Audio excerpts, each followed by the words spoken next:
គោលដៅនៃការបដោះបដាលនេះគឺឲ្យចប់ឲ្យចេះឲ្យមានការងារ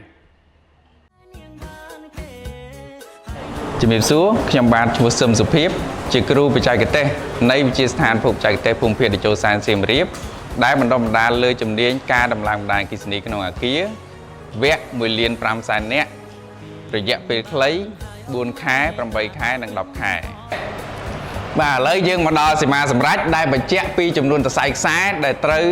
រត់នៅលើផ្ទាំងក្តាររបស់យើងអញ្ចឹងចំនួនសរសៃខ្សែរបស់យើងនេះយើងមានខ្សែហ្វាចូលមកជើងកដាលនៃកុងតាក់ហើយយើងមានខ្សែ2សរសៃដែលត្រូវឆ្លងឆ្លើយមកជើងកុងតាក់មួយទៀតហើយយើងចេញពីកុងតាក់មកអំពូលចេញពីអំពូលគឺមកនើតអាហ្នឹងគឺតាក់ទងទៅនឹងគ្រប់មជ្ឈុំស៊ីគ្វីនៃដំណើរការបញ្ជាកុងតាក់ជើង3 2បញ្ជាអំពូល1អញ្ចឹងបន្ទាប់ពីអ្នកទាំងអស់គ្នា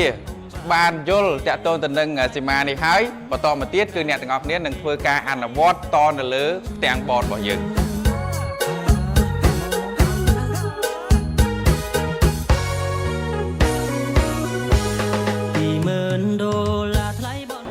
បាទអញ្ចឹង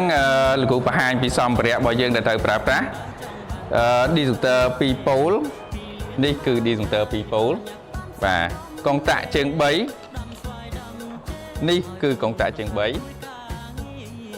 បាទហើយនេះគឺជាកុងតាក់ជើង3មួយទៀតអូខេអញ្ចឹងបើសិនជាបងអូនយល់ហើយអញ្ចឹងបងអូនចាប់ផ្ដើមអនុវត្តក្រោយរៀនចប់សិក្ខាកាមមានសមត្ថភាពទី1ដំឡើងបណ្ដាញអគ្គិសនីសម្រាប់ប្រព័ន្ធបំភ្លឺឆ្នាប់ចរន្ត1ផាសនិង3ផាសទី2ដំឡើងប្រព័ន្ធសុវត្ថិភាពនិងប្រព័ន្ធប្រស្រ័យទាក់ទងទី3ដំឡើងប្រព័ន្ធបណ្ដាញមេនិងទូចែកចាយទី4ប្រតិបត្តិការជួសជុលតូចតាច